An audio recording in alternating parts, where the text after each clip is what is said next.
Boa tarde, tudo tranquilo? O assunto que eu vou tratar hoje é comunicação não violenta.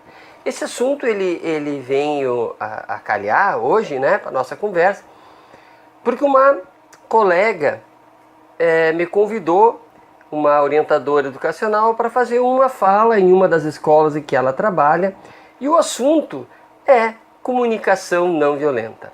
Então eu resolvi, falar sobre isso já aqui, no vídeo e discutir a questão com todos vocês. Bom, nós, para falarmos da comunicação não violenta, em primeiro lugar nós temos que falar sobre comunicação. O que é comunicar? Comunicar é agir de tal forma que ao eu emitir uma mensagem, uma ideia, uma fala, um sinal, o outro consiga compreender e, portanto, consiga corresponder. E, quem sabe, responder a esse estímulo. Portanto, a comunicação, quando os dois agentes, eles conseguem se entenderem, eles conseguem se interpretarem. Veja que a compreensão é uma interpretação do que o outro quer dizer. Falantes, comunicantes com sucesso, são aqueles que conseguem manifestar as suas ideias de tal forma que o outro as compreendam, as ideias da melhor forma possível e nunca em 100%. Atrás do meu equipamento está o meu computador aqui com algumas frases que eu achei, ideias que eu achei interessante. Uma que eu captei aqui é: temos que expressar o excesso de realidade do real. Temos que expressar o excesso de realidade do real. Como assim temos que expressar, o excesso de realidade? E aqui eu tenho um desenho de uma criança com um tapa no rosto. Qual é o excesso de realidade do real? A realidade que vem aos meus olhos é uma criança com uma marca no rosto de um tapa. Essa é a realidade que me é possível. Mas existe um excesso de realidade aí, que é excesso porque eu não posso captar naturalmente, que é a dor desta criança. A dor emocional, não exatamente a dor física, mas a dor emocional dessa criança ao levar um tapa, sei lá, de um familiar, do pai, da mãe, no momento de raiva. Essa dor é muito mais real para ela do que para mim. E por mais que essa criança se esforce em expressar a dor do tapa no rosto, é provável que ela nunca conseguirá expressar esse excesso de realidade. Para mim, um excesso de realidade. Por mais que eu já tenha levado um tapa no rosto, talvez. Então vejo que os comunicantes, eles trabalham com a ideia de excesso de real.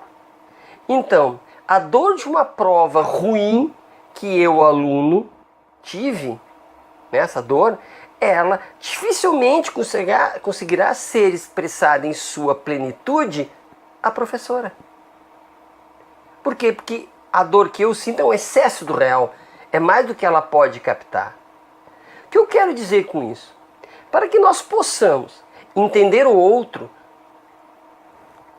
e para que nós possamos falar de maneira que o outro compreenda, é necessário um esforço intencional. A fala com entendimento não é algo natural. Não é só porque eu falo, eu tenho capacidade de falar, que o outro indivíduo terá naturalmente a capacidade de compreender. Na verdade, ele até compreende. Mas se não houver um esforço dele em compreender e um esforço meu em me fazer compreender, ou seja, um esforço não natural, um esforço intencional, treinado, é possível que o outro não me compreenda. Portanto, toda vez, levando em consideração os princípios da comunicação não violenta, toda vez que eu vou comunicar-me, eu preciso pensar como eu vou fazer isso, que estruturas eu vou usar.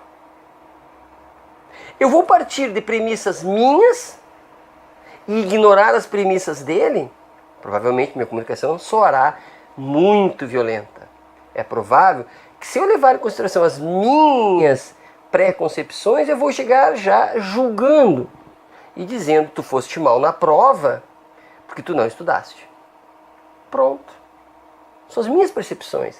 Talvez seja como eu me comportava em relação às provas. Portanto, a ideia de eu partir de mim para entender o outro, ou de mim para comunicar-me com o outro, é preocupante. Se eu não tiver um treinamento para partir da necessidade do outro. Se o aluno, estou usando como exemplo o aluno porque é a escola que eu vou falar. Se o aluno colou na prova, qual a necessidade dele de colar na prova? Eu posso partir do princípio que ele colou na prova, logo reprova, logo acabou o assunto. E eu posso fazer um esforço de compreender quais as necessidades dele. Então eu vou partir das necessidades dele.